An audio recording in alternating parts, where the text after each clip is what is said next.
യേശുവിന്റെ ശരീരത്തെ, യേശുവിന്റെ രക്തത്തെ സാത്താന് ഭയമാണ്. ഇത് നമ്മൾ തിരിച്ചറിയണം. കുഞ്ഞാടിന്റെ രക്തത്താലും സാക്ഷ്യത്തിന്റെ വചനത്താലും അവർ ശത്രുവിന്റെ മേൽ വിജയം നേടി. അപ്പൊ നമുക്ക് നമ്മുടെ കുടുംബങ്ങളെ നശിപ്പിച്ചുകൊണ്ടിരിക്കുന്ന പൈശാചികതകളെ തോൽപ്പിക്കാൻ പറ്റണമെങ്കിൽ ഏറ്റവും ശക്തമായ ആയുധം എടുത്ത് യുദ്ധം ചെയ്യണം. ഏറ്റവും ശക്തമായ ആയുധമാണ് ഏത്? വിശുദ്ധ കുർബാന. പറയേണ്ടടുത്ത് പറഞ്ഞാലേ നടക്കേണ്ടത് നടക്കത്തുള്ളൂ. നിങ്ങൾ ആവശ്യമില്ലാത്തടുത്ത് പോയി പറയാൻ നടന്ന ഒന്നും നടക്കാൻ പോണില്ല. ഒന്നും നടക്കാം. മനുഷ്യൻ നമ്മളെ പറ്റിക്കും, ആളുകൾ നമ്മളെ പറ്റിക്കും.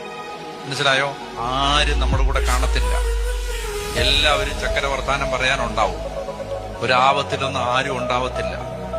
പറയേണ്ടടുത്ത് പോയി പറഞ്ഞോണം, പിടിക്കേണ്ടടുത്ത് പിടിച്ചോണം. അപ്പൊ അതുകൊണ്ടാണ് അതിന് നമുക്ക് കിട്ടിയിരിക്കുന്ന ഏറ്റവും നല്ല സംവിധാനമാണ് വിശുദ്ധ